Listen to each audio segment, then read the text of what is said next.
Did Nicole tell you that she reached out to me? No, she didn't tell me that she reached out to you. She's like, I heard Matt Malcolm was on the podcast, and Matt and I coached for a little bit together at the Best Wrestler before he went up to North Dakota State. Now he's gonna be back in Omaha being at Iowa Western, so I'm Yeah. glad for him and his wife. That Lily and I grew up together, his wife, so we were good Oh, friends really? growing up, and yeah, we knew each other really well. So yeah, but she heard Matt on there, and she's started listening to the podcast a little bit more. She's always listening to podcasts at work, so she's always Nice. finding different things to pick up on, and so she I had no clue, but I thought that was Really? pretty funny. That's not like her to like reach out and say, hey, you Really? should yeah. So it was kind of funny. Yeah. Well, I'm glad she Yeah, did. I'm yeah, glad she did. absolutely. You know, I was wondering like what her background was a little bit because I didn't know if she Yeah, was at St. Cloud. It sounds like she was, and she was maybe going to be a manager, but decided against it. yeah. No, Nicole grew up. She went to Elkhorn High in Omaha, on the west side of Omaha, and her brothers both wrestled. So she was like a mat manager Yeah. for Elkhorn's high school wrestling team, and so she was around the sport her whole life. And when we started dating, I was a senior in high school, and she was a freshman in college at UNO, or at the Oh. time she was going to one of the community colleges at Metro, getting some of her Mm-hmm. gen eds knocked out. Yeah. When, like she mentioned to you during the recruiting process, Steve's like, well, you're more than welcome to come up and we can find a spot working with the team, and we can try to help you out with like a scholarship or find a way to help you in that regard. But Wow. she's like, that's a big step. We had just started dating probably, well, in December of that Mm-hmm. previous year. So she's like, no, I'm going to stay home. So stay at home. Then she went to UNO, finished up her degree in graphic design. So she's a graphic designer in the Omaha area, and so she did stuff for our wrestling team though. She took photos all the time. So Heck yeah, yeah. photos along that side. She would make graphics for the team before regionals and nationals. Just something for the guys to post on their Instagram pages and Facebook or whatnot. So she loved Nice. it. She loved just like that. She's definitely the creative link in our relationship. So she loves photography, graphics. Yeah, she's got a cool job right now making catalogs for DeWalt, Milwaukee, a lot of the tool Ah, companies, and so cool. Nice. Okay. yeah, yeah. So it works out pretty well. But yeah, she grew up around wrestling. She was like a manager, and then um, yeah, we started talking when I was a senior in high school, and we dated for way too long. I took forever to pull the question, but yeah, I think we dated 9 years before we finally got married. Wow. So it Okay. was a long. I think just with schooling and just For distance, sure. it was a long haul before we finally, made a commitment to that, lifelong commitment. But it's been awesome. We've been together since 2013. So Wow. yeah, 12 years. Sorry, yeah, I'm sitting here yeah. doing the math. I'm like, just come on, Kelby. Like, Oh, think- I hadn't really thought about the whole time either. I mean, we've been married for 2. We got a daughter that's a year and a half now, so she's a year and a half old, Nora Jane. So nice. yeah, Geez, yeah, Costanzo was probably like, yeah, you can come up here. And she's like, man, I don't know if I like that guy this ex- much. yeah, Let's cool the exactly, Jets, man. exactly. But yeah, yeah. No, it's worked out really well. Distance for 5 years isn't a fun thing to do. So I know, Mhm. like we were chatting earlier, like Matt and his wife, that's awesome that they're going to be able to be close again. It's just that's a hard thing to do. I can't imagine doing it, early on like that in a marriage. So I'm glad that it's working out for them to be back together. So that's really cool. Yeah, I wondered how that was gonna go since when I talked to him, he was up there and she was back here because she Hmm. was still teaching Yeah, and she he had was up a in, he was in Fargo and I was like, yep, but yeah. it Yeah, must when have I made talked it to him, work. like she was locked in on a teaching contract, and so Right. kind of stuck in the Omaha area. She loves her job at Omaha Westview. They've had this last year they had a couple girls state champs. They're solid. Like they're fun to watch. Their head coach Colton Wolf, he was a stud wrestler in Nebraska. He Mhm. was he was a dog, wrestled at Lincoln. So they got a really good thing going there. There's a lot of good programs in the Omaha area. Yeah. And he's from around here, Glenwood obviously. So Yeah, um but yeah, now he's at Iowa Western, so congrats to him. yeah, But enough about Matt Malcolm. Come Yeah, on, I know. man. You're good. You're He good. already got his podcast, That's man. right. That's right. uh, do you? I was looking, doing my research as I Yep. should. Um, do you still play ping pong to this day? We don't get to play much, but when my brother and I were growing up, we would play ping pong all the time. Mm-hmm. Yeah, summer before I left for St. Cloud, I think we played like at least 100+ games.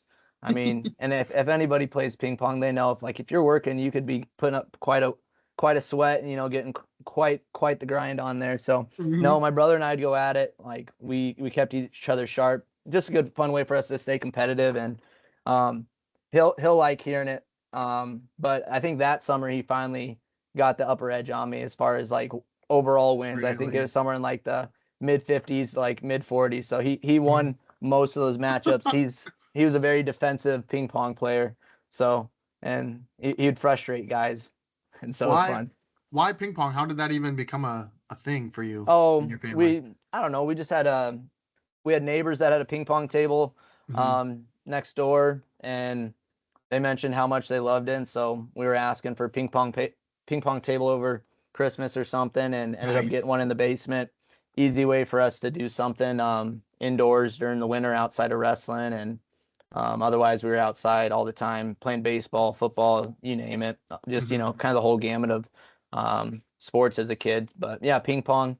Probably got a table middle school, early high school, and it's just a fun way with friends over to hang out and do something different. So Yeah. Do you have one now? we don't have one at our house. My parents, since then they put a pool table in the basement. Dad's a big pool shark. He loves getting on the pool table. He whoops me. I don't know. I got to work on it. Got to work on my pool game. But we go over there. We'll play with him. So we can throw a pool table on the top of it. But most of the time now, it's just playing some pool when we get home, visiting with mom and dad. Both they're still in Bennington, so Mm-hmm. and we're not too far away. My wife and I live in Elkhorn, like Elkhorn North School District. So Mm-hmm. we're right between both of our parents. Her parents still live in Elkhorn. So yeah, we're kind of halfway in between both parents. It works out really well for watching our daughter and just For having sure. being close to both sides of the family. Yeah. Any plans to get a ping pong table? We'll probably need to down the road. I gotta teach Nora the ropes. So Where's we'll your see. brother at? Is he still in the area so you could Yeah, yeah, I could call get him get up. your give back? That's right. That's right. Yeah, Josh, he's on the east side of Bennington, so Okay. he's out there with a couple buddies, and he's doing really well for himself as far as he's doing some like irrigation and sewer line laying, and so he's got a good gig going for himself. He's coaching at Bennington High School. He's one of the assistant coaches at Bennington still. So he Nice. hasn't left the sport. He loves it. He loves the coaching aspect of it. They've had some tremendous seasons the last few years when he's been coaching, so that's been fun to watch and just support from afar. What about you? Are Yeah, you wrestle? You put yeah, the I'm shoes still on? wrestling. Are Yeah, you I'm still wrestling. I'm coaching anywhere? Going yeah, to? Like yeah, what's up? yeah. So I'm coaching at the Best Wrestler, Still and are? Okay. yep, still coaching at the Best Wrestler. So been with the guys for about a year and a half. When we moved back from Cedar Rapids, Iowa, we lived in Marion. We were working out there, my wife and I, and we moved back to Omaha, just start our family and be close to our parents. For sure. Reached out to a bunch of the coaches in the area, asking if there was any interest for me to help coach on their teams and just within their rooms. And Georgie got a hold of me right away, and we sat down, had some coffee, chatted a little bit, and it was a good fit. Those guys are awesome. They love their team. They love the kids. They love the boys and girls, and they just want to continue to see these kids be the best that they can possibly be in life. It's cliche with they're the best wrestler Yeah. title, but they really do. They want to see their kids be the best, not only in wrestling, but they want to make sure they're set up well for careers down the road and make sure that they're set up well for just life in general. So they got a lot of routes and a lot of good support to help them. I know there's like a wrestlers in business group in the Yeah. area, and so I know they're plugged in really well with that. And they just want to make sure that all the boys and girls that go through their club are set up beyond just wrestling. As much as we want to see the kids win and do well, we want to make sure that they're set up really well for what's the next step in life. Yeah. And you're a really good example of that. I mean, you were valedictorian of your class. Um, you went to St. Cloud, you what Yep. biomedical science Yep. major. I mean, went to PT school at Iowa, like you were very successful in the classroom. Was that something that came easy to you, or did you have to work at it to get the grades and academic wise? Because you also got the postgraduate scholarship, which I want to talk about at some point. But Yeah. yeah, was No, school hard for you?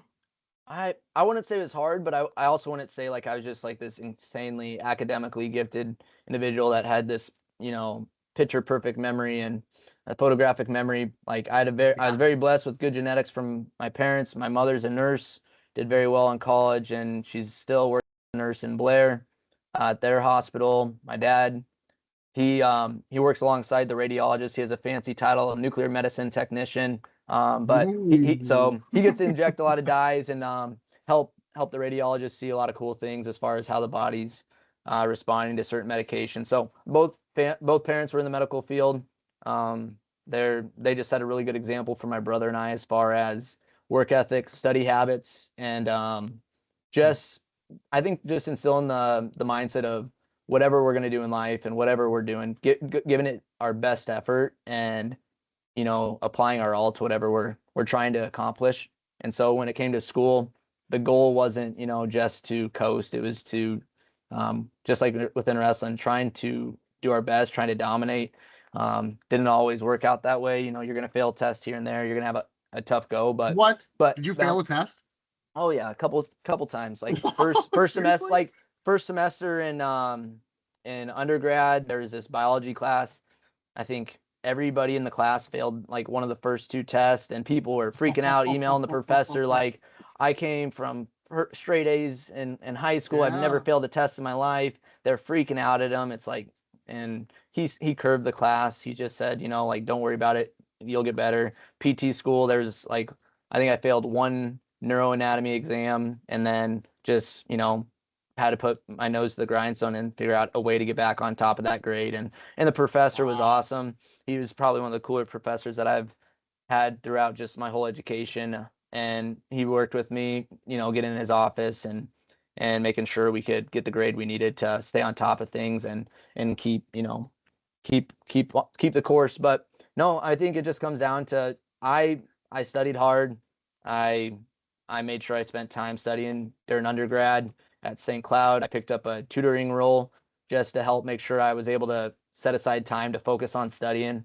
I would tutor kids maybe, you know, 1 to 2 hours a week, but then I'd be in it was called the Richard R. Greenhouse, and that's where all the student athletes would go to study. And so I would work there. I'd get like a work study for it. I basically get paid to study and just stay on track with my academics, and then in the afternoon get to the wrestling facility and put in work in the wrestling room. So no, I think it came to working hard in the classroom and just having goals that I wanted to accomplish. And as I got it, once PT school hit, it wasn't so much PT school hit. It wasn't so much more about like being a perfectionist, getting straight A's, because that was a big driving force for me. It's just, you know, wanting to wanting to do the best and not fail, and trying to do like, you know, trying to be the best in the class, trying to be the best on the mat. And PT school came around and you realize you got to really retain a lot of this material and actually be able to apply it to your patients. And so Yeah. it's more about really learning and absorbing the information. I think a lot of times in high school and college even, it's easy to learn for the test and then just kind of throw that in the backside. So yeah, once Yeah. PT school came around, the mindset shifted a little bit, but it was more I have to like look to get straight A's, and that was kind of like the mindset going through high school and college. Yeah, you probably had more time on your hands when you were in PT school because you didn't have wrestling. So It was was it it was was it kind of tricky. easier then?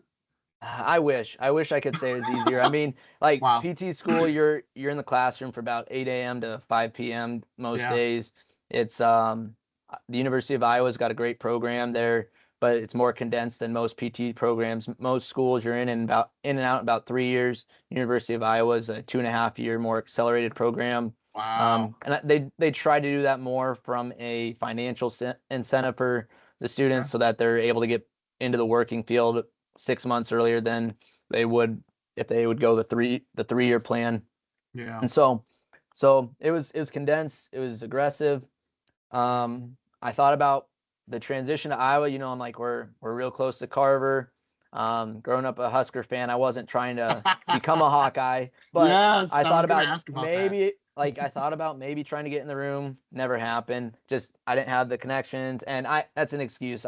But I just didn't reach out, and I didn't think I'd have the time commitment with PT school. For sure. Later on, I think in like the second year, I was missing wrestling a lot. I got into jiu-jitsu out there. They have a really cool jiu-jitsu club out in the Iowa City area, Citadel Jiu-Jitsu. Yes. Matt Layton, Jim Kelly, like those Jim guys are Kelly, awesome. yes. Yeah, Yep. those guys are studs. They were a lot of fun to work with. So rolled with them for about a year and a half, helped with their youth jiu-jitsu classes. So that kind of helped me fill my downtime. And so that filled that itch quite a bit, competed a little bit.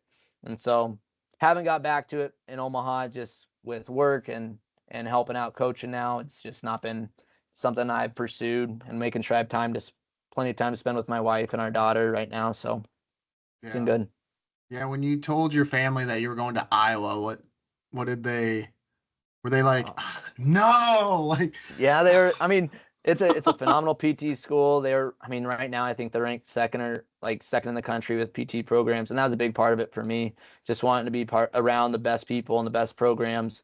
I think that's just kind of a trend for my high school, college, and professional life. And no, I told them about it, and they understood from the academic standpoint. But when we went to a couple duels in Carver, they're like, we will not be throwing any yellow on, and we're definitely.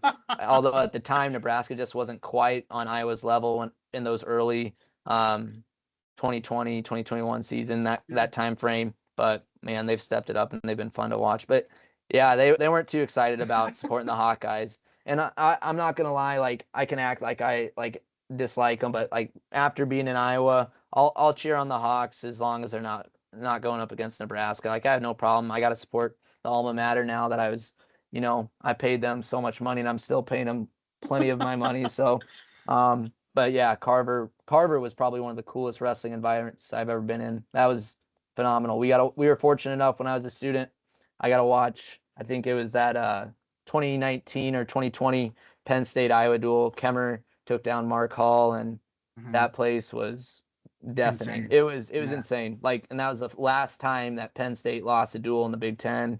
It was pretty electric. Like, there's Lincoln, the Devaney Center gets rocking. It's fun to watch. I'm excited to watch.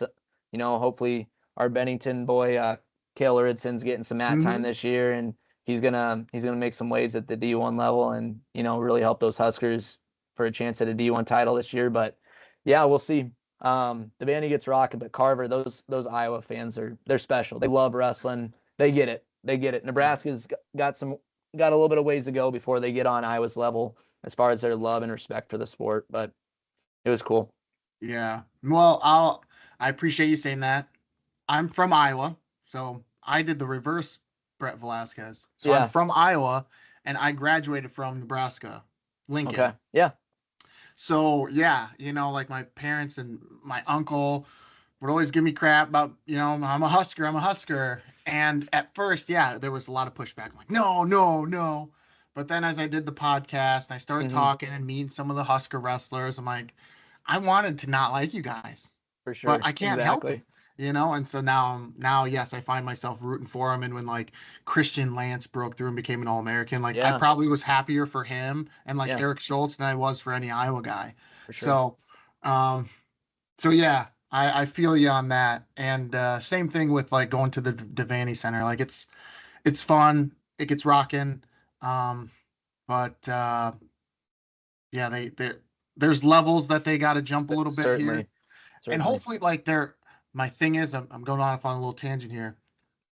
This is the window. They have a window here. They just got second, Ridge Lovett, Hardy, Antrell Taylor, Ridge Lovett graduated, but Taylor's back, Hardy's back. Like they have this window here where they could really capitalize and be something great. So hopefully it happens, but yeah. They got, there's some elite dynasties going on right now in D1 wrestling. Right. So yeah, to take down Penn State. It's going to be tough. Oklahoma State. That duel is going to be electric. I think that's like December 21st or something in Lincoln, where Nebraska wrestles Okie State at Yeah. home. That'll be sweet. That there's going to be some really, really awesome matches. And I tell you, like the Devaney, they need to be. I don't know.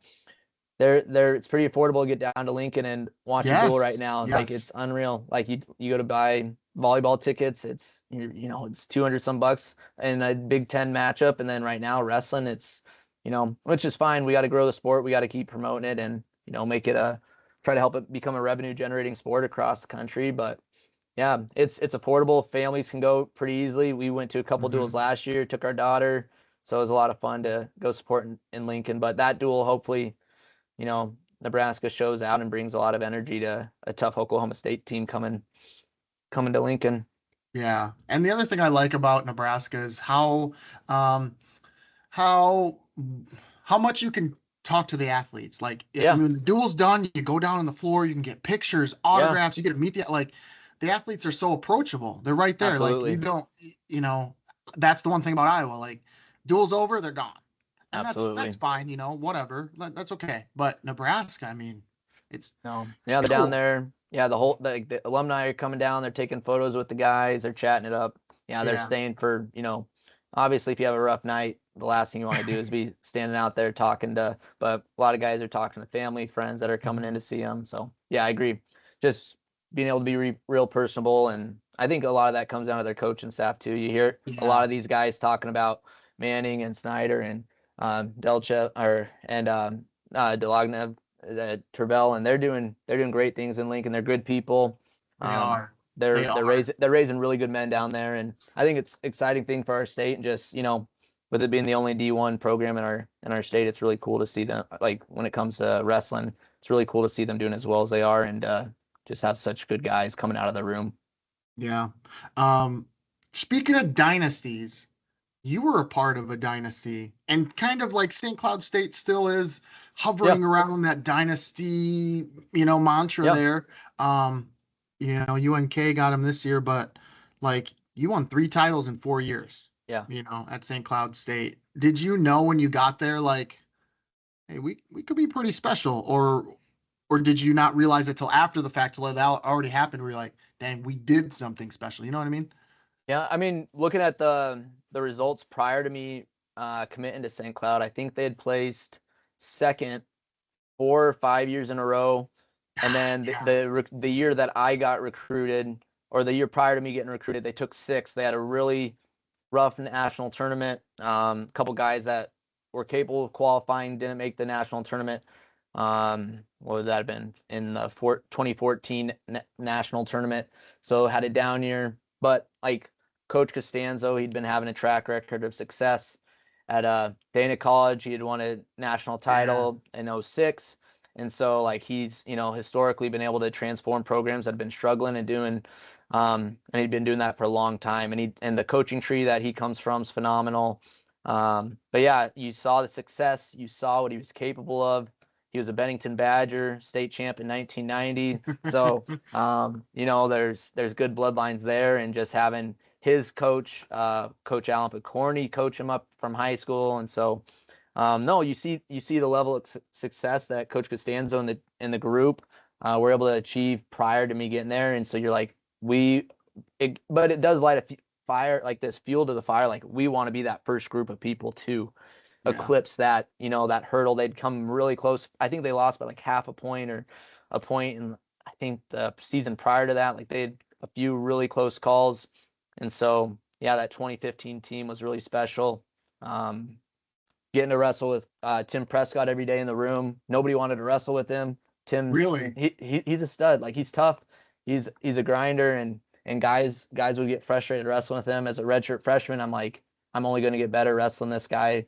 He's a phenomenal competitor, phenomenal man of God, phenomenal father and dad, and just he pushes you in the room. Like he makes you work hard.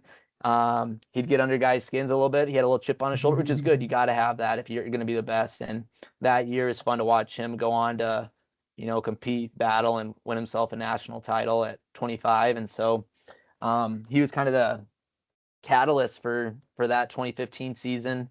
as far as some of those guys. Obviously had some really, really good leadership on that team that same year, but he was the top placer but just had a phenomenal season. And I was actually at a UNO hockey game at spring break. It was the only spring break I was hopefully going to get for the rest of my college career. So went home and spent time with family. Kind of wish I was out in St. Louis to celebrate the national title with the boys, but and just be there for them. But we were at a UNO hockey game. We got the message that they had sealed the title up after Tim's match. We were watching it on my cell phone as we were watching St. Cloud and UNO play hockey in the arena crazy. in front. Yeah, so we went back. We're like, oh, we'll go watch UNO St. Cloud. I don't remember who won the hockey game, but I know it was pretty cool to watch the boys bring home a title, and then that just that gave us the confidence to continue to build on that success and the previous success that the coaches had already laid out for us. And so that was really the catalyst that got everything going. And then once things get going and you got guys in the room like that, and you have so much depth at every weight, it really helps establish a phenomenal dynasty. I think in 2016, when I was able to take it home at 125, we could have went 1, 2, 3 at nationals, and I wholeheartedly believe that. I mean, we had Tim Prescott, returning national champ, myself, redshirt freshman, and then Tanner Johnshoy the year prior to Tim starting there. He was, I think he was a redshirt freshman or a true freshman, but Johnshoy was a phenomenal wrestler. He was a national qualifier his first year, stepped up. He was one match short of All-Americaning. It's like a freshman or sophomore. And then, so coach had those two go wrestle at a tournament in, I think it was the Cobber Open or something in Minnesota, and he's basically telling them, like, this is your wrestle off. And he's like, Brett, you can go to North Dakota and you can wrestle the University of Mary and University of Minot duels. We'll give these two a little bit of a break of that travel. And then Tim beat out John Choi in that tournament wrestle off. And then I was gifted an opportunity to compete for a wrestle off against Tim in the before regionals, and it's a pretty cool story. It's good stuff. Wow, yeah. Pretty cool story for you, probably not for Tim. Yeah. No, it's Gosh, I think tough, Tim's, man. it's got to be super tough. I mean, for both of you, like, I bet it was even tough for you at the time, a little bit, I'm sure. I mean, it was really tough, and I think everything lined up, in my favor that season.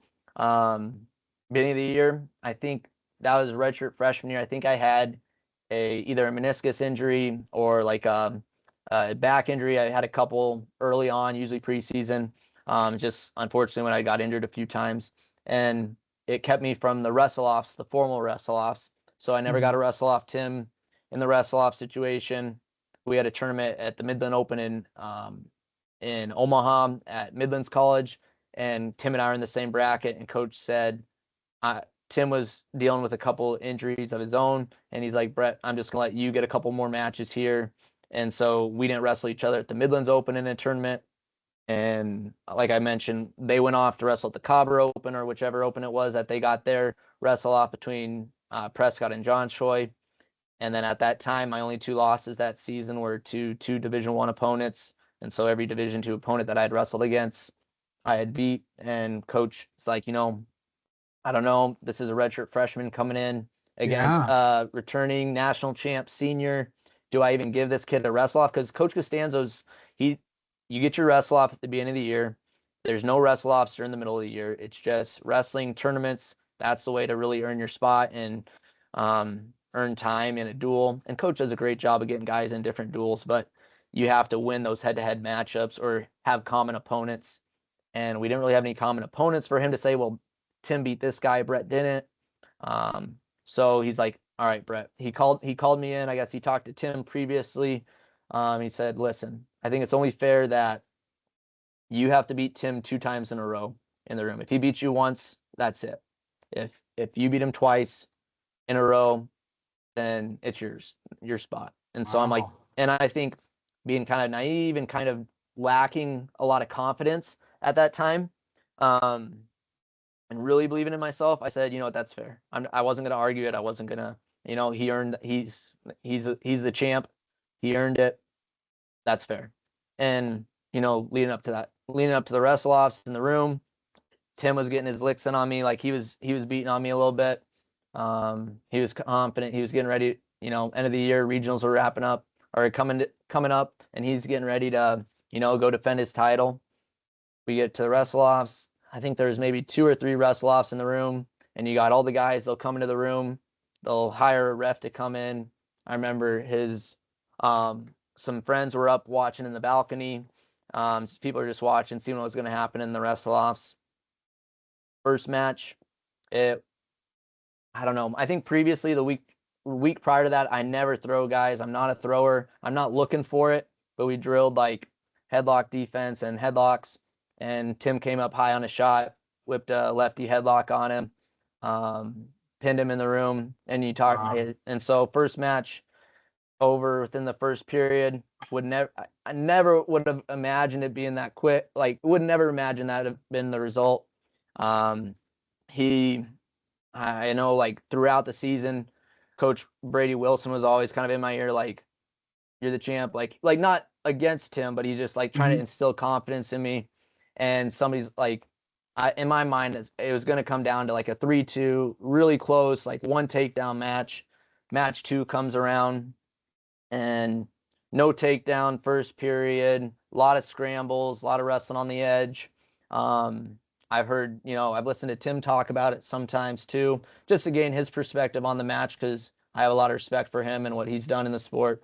And, I was able to take a couple like half shots and shots to keep me on my feet, because he was a dog on his feet, just real tough. It's hard for me to get to his legs. We go 0-0, top bottom. We both get an escape, go to overtime after a couple really close scrambles on our feet. Overtime, no takedown, some good, like a lot of good scrambling. He's in on the leg, finding a way just to keep my hips on top and stay squared. We go overtime.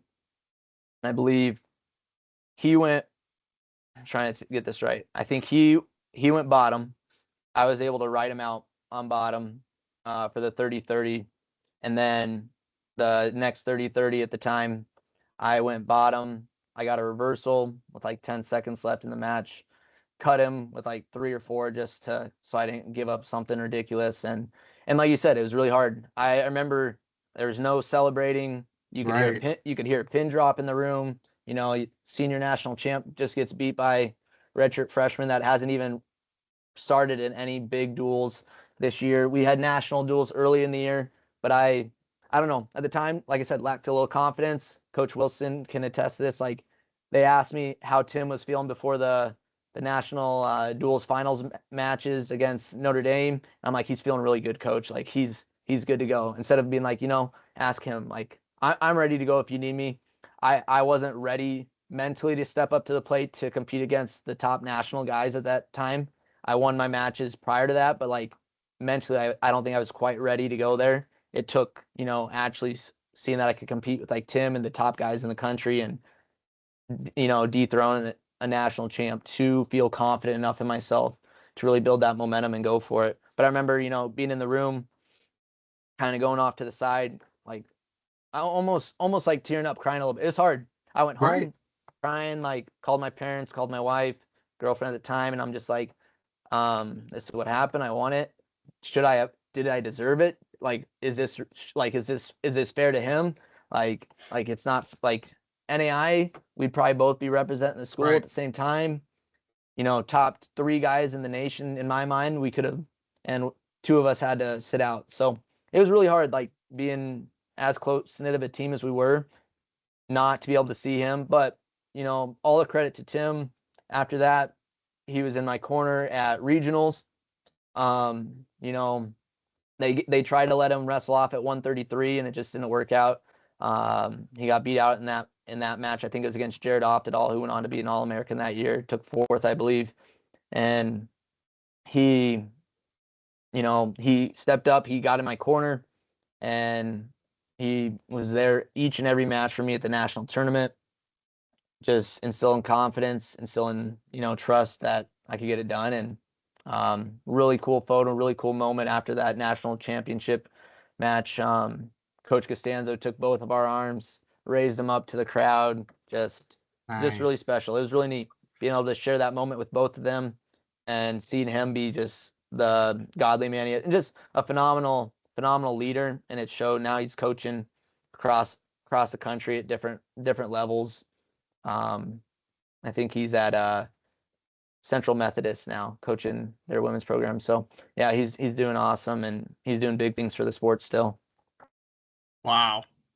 What a wild story. Yeah. And what a bittersweet story. I It mean, is. seriously, It's like I'm super sitting tough. here listening to this and like you want to be happy. Like I want to be happy Yeah. for you. Like, man, that's awesome. Redshirt freshman, you come in, like you solidify your spot, Yep. but it's at the expense of your teammate. Yeah. You know, and Yeah. it's like you don't know whether to cheer, whether to be happy, or whether to cry after you win. Like Yeah. obviously you worked for it, you know, like Yeah. you did Yeah. put in the work to be the guy. It's just yeah, that's why wrestling is tough. Yeah. Yeah, it's Ugh. tough. And like Coach Costanzo beat himself up. Did he make the right decision going into regionals? I guess, Yeah. he called Dan Gable, I guess, and had a conversation with him. I don't know. Guy's got contacts or something, but he talked to Dan Gable or got a hold of him, and he said, like, it's wrestling. Like, let him wrestle it off. Let him earn the spot. And so he didn't know if he was making the right decision. I'm just glad on my end that I was able to capitalize. And Yes. the 1 year that I got it done, it was that year when I, took the spot away from a good teammate, a good friend of mine. So I'm glad it worked out that way that year. And unfortunately, just wasn't quite able to get back on top later on in my career. Yeah, what was that? I mean, when you going into, so now you got the spot. I mean, now it's like the mindset shifts. Were you thinking national title at that point, or were you just, the whole one match at a time, just try to get the best thing I can, Yeah. and you know what I Yeah, mean? I mean, I think the thought of taking down the returning, like your teammates are returning national champion, and Right. having that in the back of your mind, knowing that you're capable of competing and wrestling with the best of the best in the country. The goal was to win a national title at that time.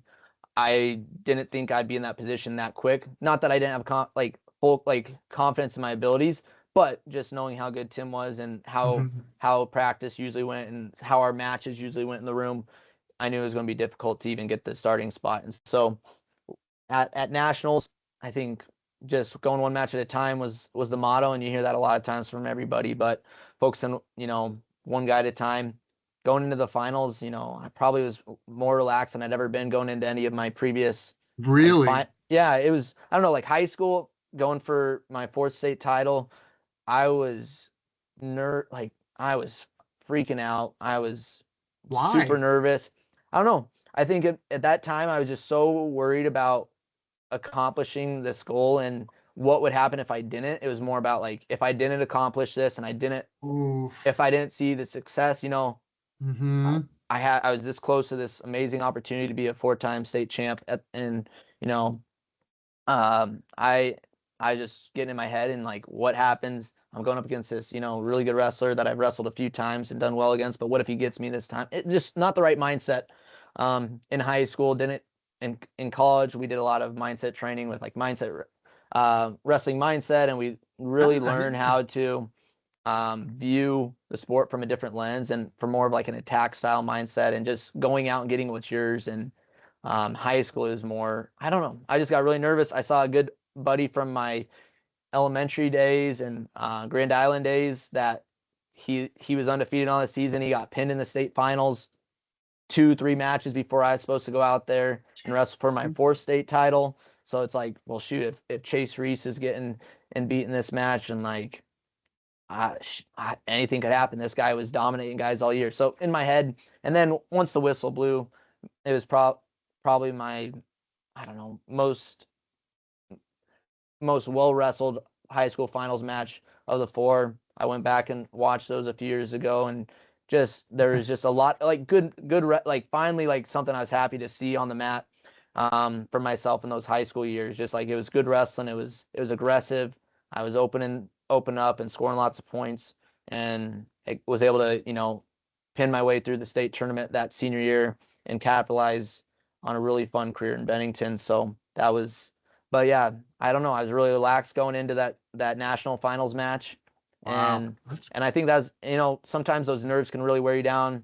Yes. Your body, all that cortisol in your body really, really gets you heavy and gets those legs heavy. And so if you can find a way to stay relaxed and stay composed in those big battles, it's really helpful in and just in wrestling your best. Like if you're able to find a way to stay relaxed and composed beforehand and then amp yourself up however you need to, that's really the name of the game there. Yeah, this is just, I'm just like thinking about this and how wild it is. Not wild, it's not wild.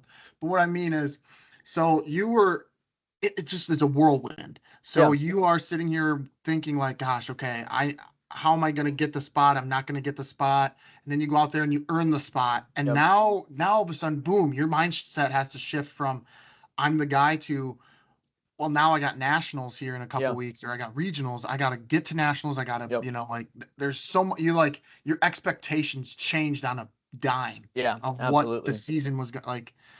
I mean, my season was almost done. Like, exactly. Wrestle-offs, like, it would have been just getting Tim geared up for nationals like I did the year previously, and just making sure he was sharp. And, obviously the goal is to be able to be the guy and put in a lot of hard work and a lot of extra training sessions throughout the year, and a lot of extra workouts. But it's still, you got to beat the guy, the returning national champ. And so it was a whirlwind of emotions, and just I think most parties involved were very, very satisfied with the end result. Like you said, it's bittersweet. It's bittersweet but Tim and I are still good friends and have a good relationship, and I've always been a huge fan of what he's doing. So nothing but respect for him and what he's got going on.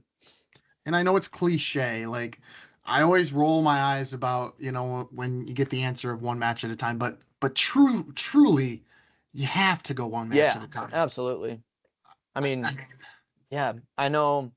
Yeah, that's the reality. You got to go one match at a time. You start overlooking guys, especially, redshirt, fresh, like never being at the tournament, like never being in those lights before. The last thing you need to be doing is trying to think, well, if I get here, I'm an All-American. If I just win one match at a time, get there, put yourself in position to compete, to get into that match, and then the good things happen. But yeah, like you said, it's cliche, but it's true. Like if you overlook guys, if you try to focus too far in advance, it's just not going to work out. Yeah, and it worked out for you that year. What I mean, yeah.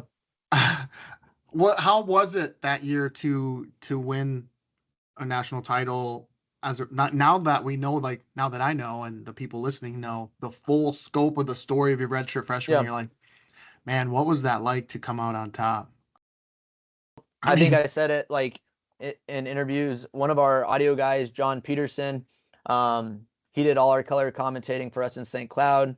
Nice. I was fortunate enough to have him mat side after the match, doing all the in arena interviews with the wrestlers. So that was really cool, just kind of full circle chatting with him. But I think I told him like it's surreal. It's something you dream about from a young age of winning an NCAA title, and obviously probably when you're really young, you're thinking that D1 title and the highest levels, highest of highs there. But I mean, Division II wrestling's solid. Those guys are tough, and getting in the room, working that hard all year long, and finally being able to be one of the 10 guys that gets to have their hand raised and probably truly be satisfied with how the season went. It was super special.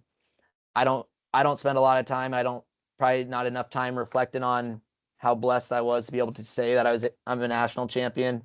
Because as soon as that season was over, you hear a lot of guys saying like, it's time to go get the next one, or go pursue the next one. And, I think I just eat at myself a little bit for never quite being able to get back on top of the podium there. And so that part's bittersweet for me. It sounds, a little bit, like I'm a little bit ungrateful for just what that 2016 season entailed and the opportunity there.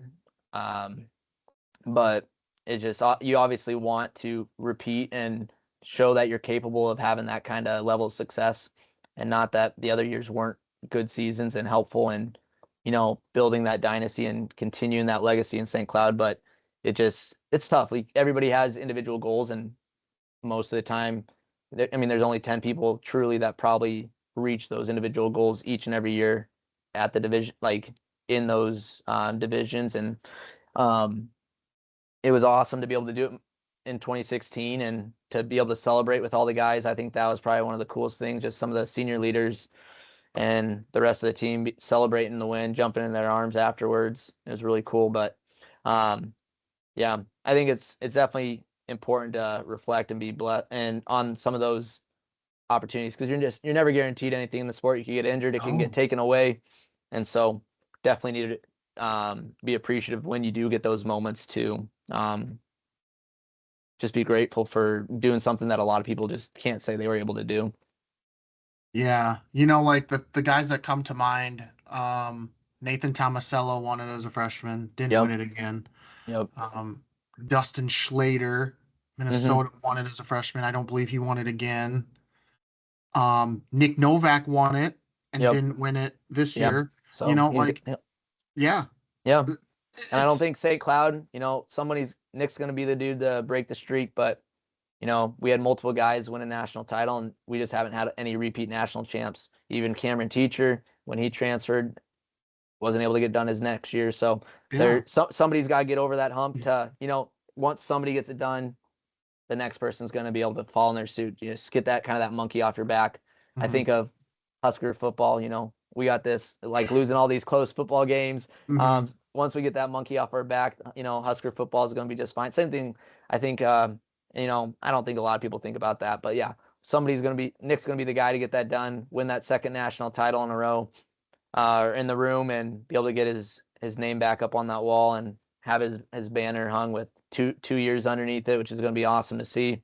But yeah, we just weren't able to get that done. And but no, there's guys like that. I remember Nathan Tomasello, we were the same, like, school frame, and so watching him win it in 16, third, and then I went third, fourth. I felt like I was the Division II replica there as far as, like, results. I mean, we were following a very similar, and I'm not comparing myself to him. He's an animal, but well, you're an animal. I hear you. I guess my point was, like, it's so difficult. Like, in high school, the expectation is you win it as a freshman. The expectation is you'll win 4 or at least 3, you know. But in college, it is so incredibly difficult. The kids graduate, and then there's just a new crop of kids that come in, and you're like, holy cow, where did these kids come from? You know, so it's just yeah. In hindsight's 2020. You look at the guys you lose to or something. At the time, my last college wrestling match, I wrestled Colea. I'm frustrated. I lose to this young upcoming stud. Guy goes on to win, I think, two national titles, maybe 3. Like, he was a phenomenal wrestler, and we had a battle for 3rd and 4th. Yeah. Year prior, lose to Notre Dame, national champ. It's like there's just some deep competition at those weights. It's really hard to stay on top and to keep that level of success. Yeah, I mean, the more I do this, the more I talk to people, the more it's like, as much as it is, you know, your talent and work ethic and putting in the time, there are times where sometimes it just boils down to a little bit of luck and your health. I mean, you know, things just have to fall into place sometimes. I'm not saying every time, you know, there are obviously people who can overcome those things, but, you know, sometimes it just doesn't happen for whatever reason. Sure. You know, and it's a bummer, but I mean, at least you can hang your hat on, like, you went first, third, fourth. I mean, exactly. Yeah, absolutely. And like I said, like, hindsight's 2020. It's good to reflect and be grateful for, you know, those things. A lot of people can't say that. And as far as, you know, in our sport, being able to market yourself and be able to say that you're national champ, it's really helpful in just, you know, growing your brand and being able to serve the wrestling community and get in with different rooms and be able to do camps and things like that. So, and it's just something to, you know, be proud of, because it's a tough sport, and being able to accomplish those goals and be able to achieve these hard things, you know, when you go to tell your kids about it, it's not about the wins, but just all the hard work that goes into that, and the discipline and the effort that you put towards something that's not guaranteed after you lose those big matches. Like, these guys that you're competing against, they're putting just as much hard work as you are. Yep. It's like, at the end of the day, you have to give, you know, tip your cap to them too for their efforts and being able to step on the line. So no, it's definitely been something that we were blessed to be able to accomplish and carry forward and the rest of our life. Yeah, and the other thing you can, you know, tell your kids about and kids that you're coaching and stuff is one, you're four-time All-American. Not many Hmm. people like that. Yeah. That is tough in and of itself. Yep. Um, four times you placed in the top four. Yep. Your junior year, you got beat in the quarters and fought your Yeah. way back. You won 3 straight matches, which is Yep. tough. Again, national tournament we're Yeah. talking about. Get fourth. Yep. Your senior year, you get beat in the semis. I'm sorry, I'm bringing up all Yep. the You're sucky good. stuff. It's not like I haven't thought about them before, so it's all good. It's all good.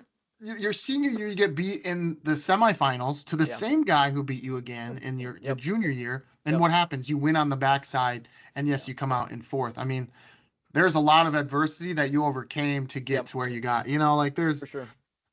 there's some tough moments, but there's some beautiful moments in that as well. Yeah. Not to be cliche and like No, all. I agree. But no, then But and you talk about that redshirt sophomore year losing in the semis to Bo Hintz, who I had beat the year previously yep. in the finals. Just made Yeah. some mistakes there on bottom and got turned. Rode out and just didn't work out my way. But coming back, wrestling, taking third. That was the first time probably I think I didn't win a state title in the state of Nebraska until 7th grade. Went on a tear, 7th, 8th, all through high school. My last match every year from 7th through, up until that moment had been Yeah. coming out on top, winning a state title, middle school, high school, in college. I'd Yeah. been able to have, True. and then that was one of the hardest, moments. Like, all right, I don't get to come out with gold, so it's like coming back, getting bronze, taking third. There's a lot to be proud about, and like the fight, you see it all the time. You see that semi slide, guys get beat, they go 0-2 in those next two matches after losing in the semis. So I definitely was pretty proud to battle back, and then just fourth, not quite able to get back and win the last match of the year, but being able to come back and not just lay your head down and give up. That's huge. It's a big part of the sport. So I agree. It's like those are big life lessons too, and just being able to fight and overcome adversity when things don't go your way and you don't get the results you want, and that happens a lot of times in life. What are you going to do about it? How are you going to handle that? Are you going to show that you're resilient? Or are you going to you're going to break? So those losses can demonstrate a lot about someone's character and what they stand for in life. Yeah, especially like when you lose in the semis. So you did that twice and you jump back to the Conci semis. You're That's wrestling you're wrestling another tough SOB.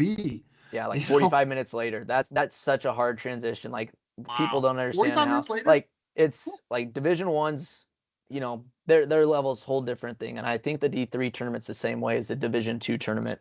But you wrestle that morning on Saturday in the semis. Yeah. It's a 2-day tournament. First round, quarters. Crazy. Yep. It's tough wrestling. You're beat up. Guys are putting in, 6-7 matches in the tournament. If they're wrestling for the seventh place match, but you wrestle first things 9 o'clock or whatever it is, you win, you get a break, and you come back later that evening. You go to the hotel, you can sleep. It's awesome. You lose, your dreams have been crushed. You gotta slap yourself in the face and say, okay, like this, we got a team title that we're competing for. Mm-hmm. I got a band of brothers that I gotta, step up for and continue to fight for, continue to represent this program, this university, and the coaches that have instilled all their time and energy into developing me into the wrestler that I am right now. Like, there's a lot of people that you're trying to represent outside of yourself, and that's not but like having that why can be really helpful. And you got 45 minutes to get your head back on your shoulders and get some food in your body, and then step on that mat against somebody that has been fighting their way back into the tournament, that knew last night they weren't going to be competing for a national title. They're hungry, they're ready to go, and they want a piece of you, and you have to be ready to like it's like they're ready, when you're on the backside of tournament and you're grinding out matches and you're winning on the backside of the tournament, you're gaining confidence. These guys are falling from the top side. They are in a much more difficult mental position than you are when you are you just came off a win. You're building momentum. Now you got a guy that just lost. His dreams of being a national champ are crushed. Like, it's hard to compete. It's hard to battle after that semifinal loss. And so I'm not like, I was fortunate enough to come on the top of that twice, but it's not a place you want to be in. But you got to get gritty, and you got to find a way to compete and get it done. So that's a hard position to wrestle right after that. Your dreams are crushed for the season, and you got 45 minutes, if that, to figure out, all right, what's our next step? And then you got another 45 minutes, if that, to wrestle in your medal match. So that last day goes quick. It's just bang, bang, bang. D1, you lose semifinals in the evening. You got a night to sleep on it. Mm-hmm. And then in the morning, maybe have a little bit more, clear reflection on what happened. And then I hear guys talk about all the time that the Division I level, like, their favorite round in that D1 tournament is that morning session with the medal rounds. You got all these phenomenal wrestlers that are finally just, you know what, their goals weren't met of being Division I national champs, but they're going out there and they're letting it fly. They're wrestling free. They're competing, and it's some of like the best, most pure wrestling you're going to see in the sport, just because they had that night's sleep to realize, like, I'm not going to be a champ, but I can go out and try to finish on top. So yeah, it's different, but it still hurts. Yeah, and there's a lot of respect there that goes on. Yeah. That because now you're an All-American. So, like, obviously you want to get the next best thing, but when you're competing with the type of level that you are, and Division II, like, there's good wrestling everywhere. Absolutely. But, you're high-fiving each other at the end. You're like, hey, it's a pleasure to do battle with you. Exactly. Pleasure to share the mat with you, basically. Yeah. My favorite round's the dog bone. But the next best one I would say is that medal round, is when you really, like you said, the weight is off. Like, all right, I'm an All-American. Bare minimum, I'm an All-American. Yeah. And then, you said, you just kind of see them. They open up. It's fun to watch these elite wrestlers open up in, all these collegiate matches. And I agree. The dog bone matches are phenomenal. You obviously, guys get a chance to wrestle for national title, and then get to say you're an All-American. The emotions in that round, you can't beat it. It's the best round in college sports. It's awesome. Yeah. That was a good point that you brought up, that your redshirt sophomore year was the first time since 7th grade that you weren't wrestling for a title. Yeah. And how that had to be just, devastating. And then, like you said, 45 minutes later, you're wrestling again against somebody in the Conci semis who's been winning and gaining confidence, and it's another tough son of a gun. Yeah.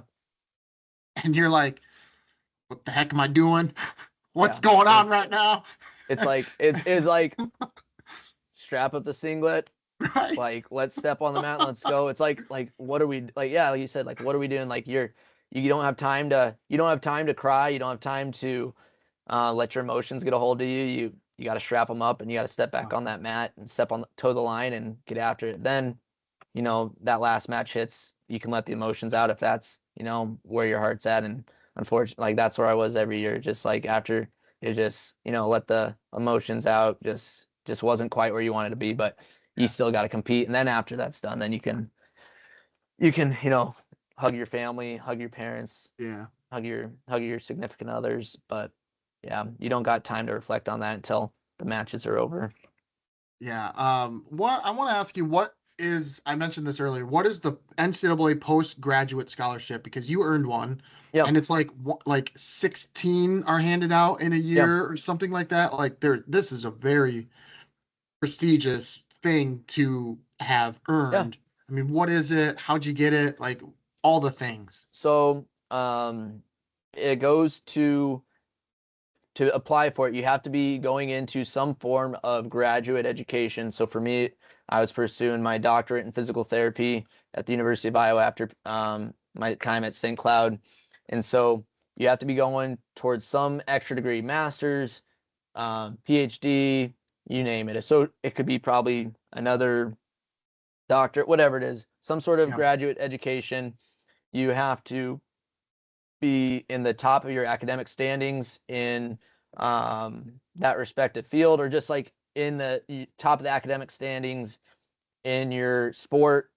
And so outside of, like, we talked about competing earlier with academically, outside of my like red shirt or my freshman year in college, I think competing and getting like a 4.0 like the next like 6 or 7 semesters You talk about, I got a lot, like some people won't like it, but I got a lot of respect for like Josh Portillo, and just like we had some great battles, and Mm-hmm. um that he took a couple matches from me. He Mm-hmm. took the Elite 90 award a couple times. So Really? I had like, I think it goes to the top academic wrestler in the arena. So whoever had the highest GPA wrestling in the national tournament. And so if it wasn't for my freshman year, going pre-med and getting that, I would have been at least a little bit closer in contention. So I think I finished somewhere with like a 3.9 or 3.91 or something. And Josh had like he's like up there 3.97, 3.98 in Jeez. his education. So yeah, we battled in a lot of different ways, which is awesome. Like, he's a good competitor. He's doing good things for himself as well. Him and his brother, they're some cool dudes with just what they're doing for the sport. But yeah, taught good education, high GPA, and then I don't know if there's any like involvement with other activities or like volunteer stuff with it. But it worked out. They give it out to about 16 recipients every season. So I think there's 16 recipients. It might be even every academic year, but fall sport, winter sport, there's I think either 16 boys and 16 men, 16 women that get it, or 8 men. I think it was 16 men, 16 women get it. And so it's a good it's a good chunk of money just to help towards your graduate stuff. Don't I got plenty of I'm still paying Iowa. They're Right. still, but it's a pretty cool scholarship to just help towards your postgraduate education. And so yeah, I was pretty blessed to be able to have that Heck yeah. award, and it's helped out with some some bills and some books. So it was good. Yeah, that's awesome because that is a very high honor to have achieved. Yeah. And I like what you said earlier about like you weren't the smartest kid per se, Yeah. Yeah. but you put in the time. I mean, Yeah. you were telling me what you were doing. You were tutoring, and you became a tutor, and I'm like, holy cow, man. I mean, there's only 24 hours in the day, and Yeah. 12 of them have to be for sleep, right? At least for me, Yeah. 12 of them have to be for sleep. But I mean, Yeah. you were probably Yeah. sleeping 4 hours a night. I don't know. Like, No, we didn't get a lot. We didn't get a lot. No, my time in high school, I feel like I'm finally slowing down a little bit, just a little bit. I'm trying to really, ramp it up. Yeah, a little bit. with a I kid? gotta, I gotta spend time. It's that time with my wife and our daughter, and that's precious, and that's time that time goes slow. So, but Okay. like, high school, college was in everything from musicals to student council, and college helping. Like, we had a phenomenal mentor at St. Cloud, John Peterson, Olympic gold and silver medalist. He'd come in every Thursday, and he would lead our athletes in action Bible studies. So I started running our wrestling teams Bible study when my junior and senior season up there in St. Cloud. So just try to be. I loved being busy, and I think distance helped that. I think if Nicole was up in St. Cloud with me, I wouldn't have had the time to do that. But thankfully, it all worked out, and I was able to invest in the other guys in our team, and we were able to invest in each other in that standpoint in our lives. But yeah, we were involved in a lot of different things. Student athlete advisory committee at St. Cloud. There's just if there's something we could do to try to help grow and have a positive impact on the school and on the community, we were trying to do something in that regard. And a lot of that too is just trying to help. High schools helping build a resume to get into a good college. Yeah. Undergrad, it was building a good resume to get into a good physical therapy program. And now just what I'm doing, just trying to build a good resume and just build good relations to take care of patients appropriately, coach appropriately, be the best dad, husband and father that I can be, and just be the best man that I can be, and be a good role model for people that I'm interacting with and kids that I get to work with each and every day. Yeah, I apologize that it's been, gosh, an hour and 20 minutes into this, and I just want to start asking you real quick about Yeah, Bennington. Are you yeah. from Bennington? Grew up in Grand Island, Nebraska. Okay, So, I and wondered because you that's said something about that, about the guy yeah. that wrestled earlier. Yeah. So I you think grew up in Grand Island. yeah. Grew up in Grand Island. I was born in Omaha. Dad got a Okay. job in Hastings, so just outside of Grand Island. We lived there for about 9 years. I think, yeah, about Really? 9, 10 years. So really Oh, good connections out there. yeah.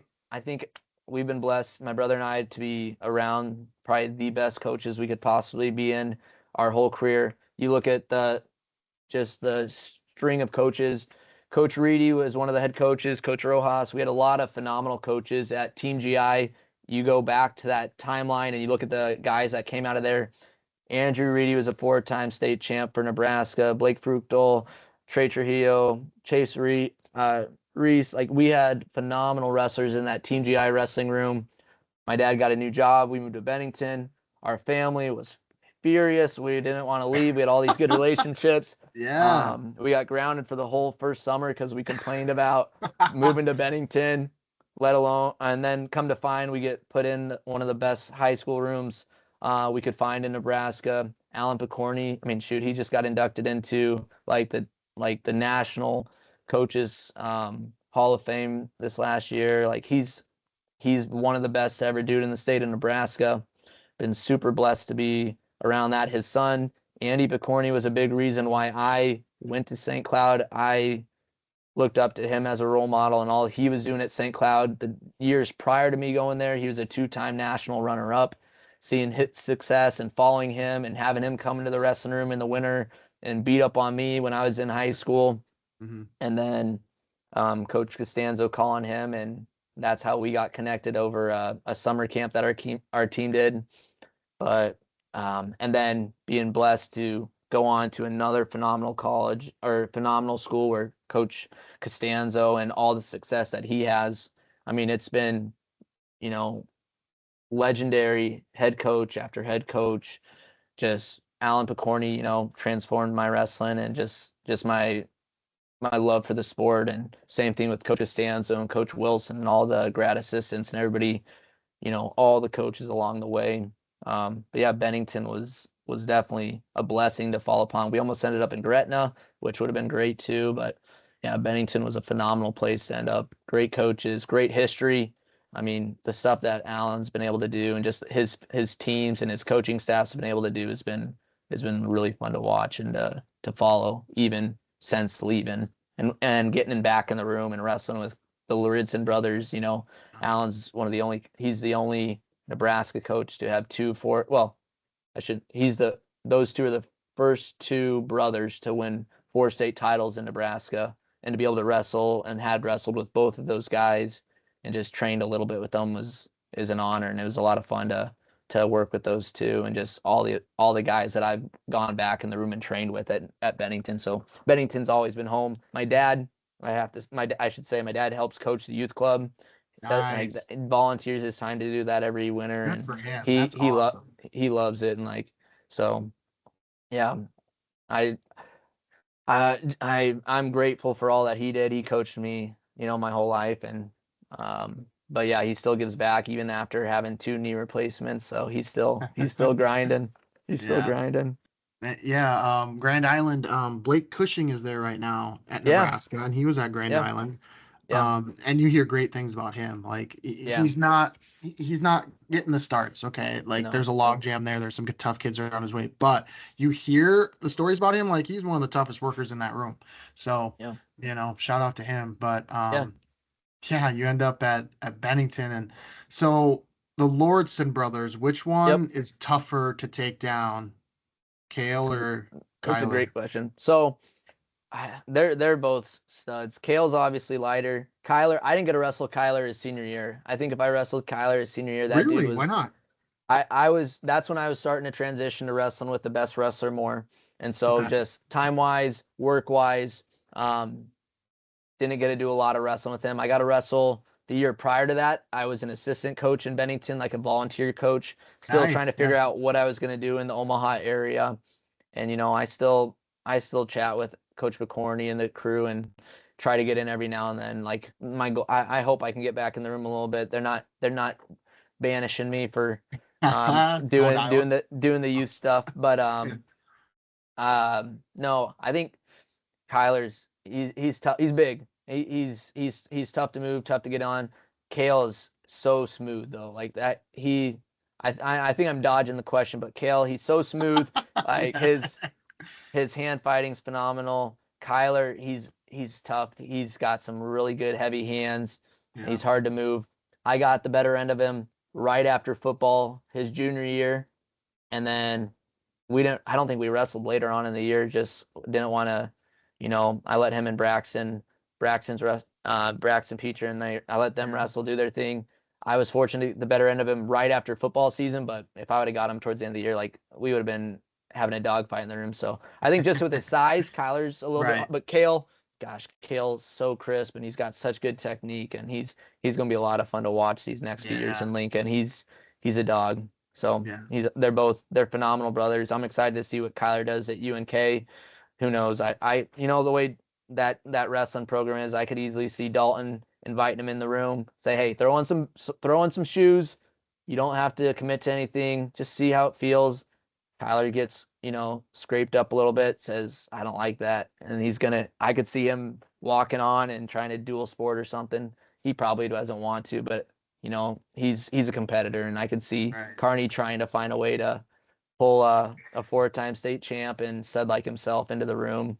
But right now he's playing football. He's a safety at Carney, so we'll see what Kyler does. Yeah.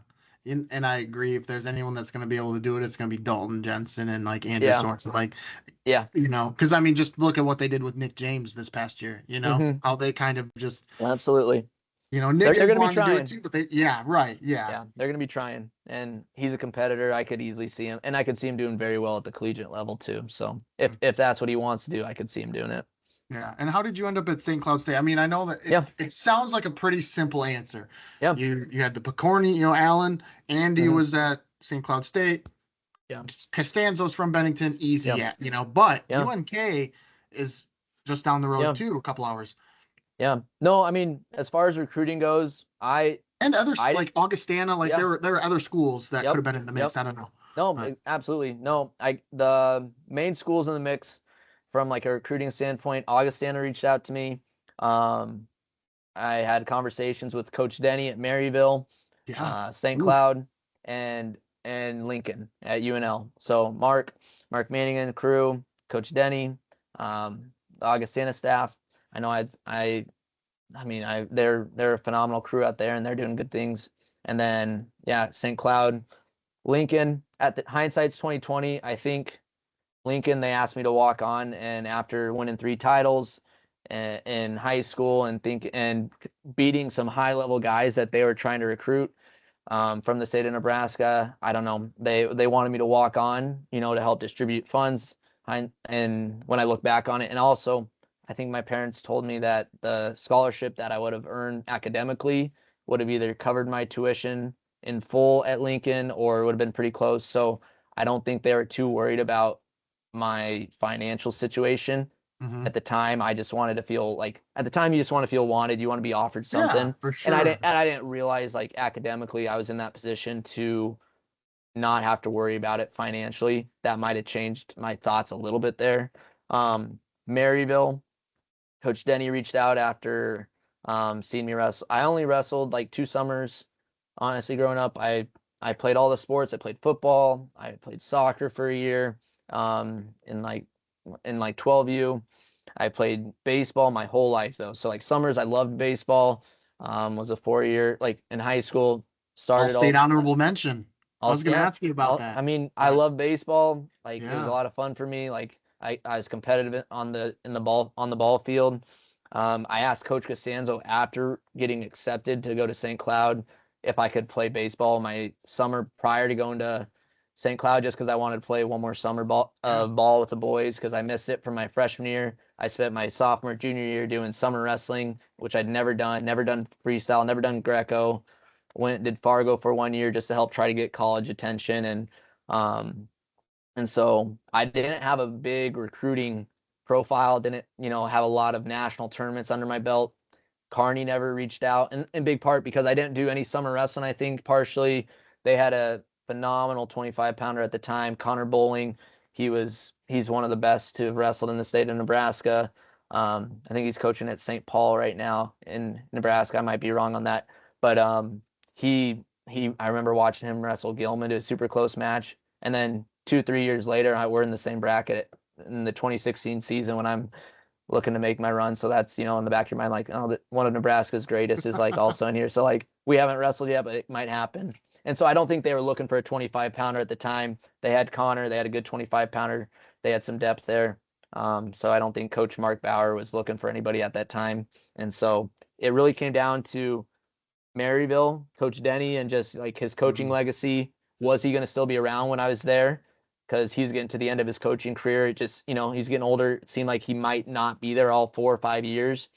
They all, from an academic standpoint, I could finish my physical therapy education at Maryville in a 6.5-year program versus going 5 years at St. Cloud and then another 3. So there's an opportunity if I went to Maryville from like an educational standpoint that I could have finished my degree sooner. There's also part of me that said, I don't know if I want to do PT completely. I want a backup plan. So that's why I went pre-med at St. Cloud.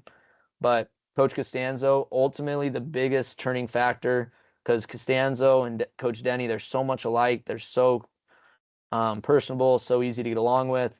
Their coaching styles are intentional. I think that's the best, like very intentional. They're not in your face, aggressive, loud, only when they need to be. And he came home to visit family and came in Nebraska while he was in town, while he's close. He said, Brett, do you and your family want to go get food? So we went out to Manja's in Omaha and had some phenomenal Italian food, sat down, chatted, and just that little extra effort outside of just, phone calls and text and just that home visit essentially. And just made me feel comfortable and like felt like St. Cloud was going to be the right home. And so that was just a little tip of the iceberg that got me to shipped over to St. Cloud, because between him and Coach Denny, it was, super hard decision to call on Coach Denny on the phone. Calling Coach Manning wasn't as hard just because, it just didn't feel like we were as highly sought after at the time, but calling Coach Denny was a tough one. So got that one done and then called Coach Costanzo and told him the good news. And, the rest is history. We were able to, really solidify an awesome dynasty and develop a band of brothers that, a lot of guys in the grades above us called it this black and red edge. This just silent confidence when you step on that mat with that Husky singlet on, you already got a little bit of an edge over your opponents. And I think the guys are continuing to do awesome up there and continuing to model that confidence and just the skills that Coach Costanzo, Coach Wilson, and all the other guys are instilling in those boys up north in Minnesota. Up in Minnesota. I was going to say in Minnesota. Yeah, don't you know? Yeah, so Coach Costanzo was visiting family and just happened to be in the area. Okay, I see you. Yeah. Whatever, dude. He knew what he was doing. He did. He's a smart man. He's awesome. Yeah. He's like a second father up there. I got to watch his house when they were going on vacation after my senior year. Really? Throw some. They got a wood burning furnace. What? Oh. No parties. His kids were home and just house sitting. I gotta wake up every day, throw some wood in the furnace for him, feed his cows. It was pretty cool. He's got like he loves that lifestyle, and I loved it too. It was fun. It was fun kind of stepping away and doing a little glimpse of country living there, waking up, getting your chores done, and then going to class and doing all that stuff. It was fun. Yeah, before I let you go, I have a couple lighthearted questions for you. Yeah. So I saw you were a 4-time state champ, obviously 4-time, but you were only a 3-time district champ. Yep. What's the deal? You have more state titles than district titles. Yeah, lost in the district championships to JT Slowboth, guy that I got to wrestle in the state finals match later that year. This dude is strong as an ox. He was at 113, he was bench. Rumor was, I don't know. You can ask JT. He was benching 230 at 113. Guy just was massive. He got his hands on you. Your neck was sore. He wore you out. But we wrestled a couple times. That was the one time he got me. State finals match. I was pissed. I went out there and what year was this? This was sophomore year. So sophomore year. And where was he from? Omaha Scott Catholic. So, there's a little extra love. That was my one loss to a Scott Catholic gentleman, but they got a Uh, phenomenal program. But yeah, got him back when it mattered in the state finals. I was up 5-0. I didn't want to give him a single point. I was so mad about that district match, and this dude locks up. He locks up a cradle, and in the last like minute of the match, and we're just teeter-tottering like 90 to Wow. 45, 90, 45. I'm holding on to his leg, just making sure I don't expose myself too much. Give up 5 points. We go to overtime. So I was up No 5-0. way. Basically 5-point movie, locks cradle, back and forth, getting 2 counts, getting 3 counts, finally got a 5 count. So he got all his points. And then overtime, shake my head, like couldn't believe I just almost got pinned when I was up 5-0. I could have cut him and got a takedown and it would have been over.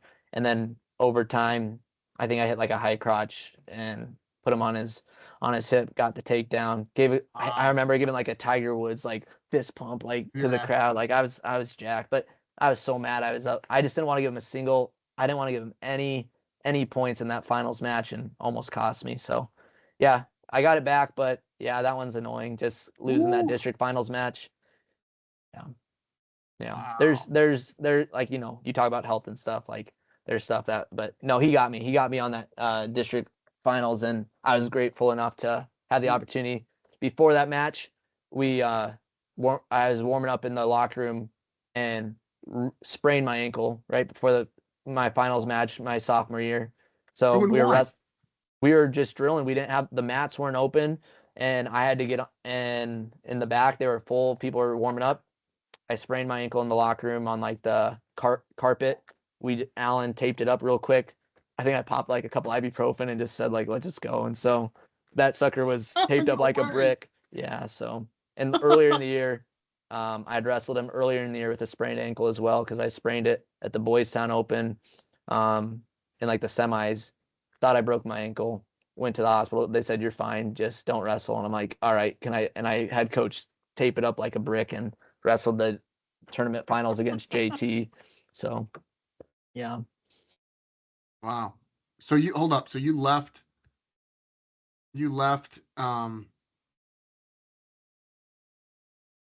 mid tournament, got checked yeah. out, went So back and wrestled. yeah, weighed in Saturday morning, because it happened Friday night. Went to the hospital. We had till like noon to decide. Like that was when the finals were gonna happen, and they're like, it's not broken.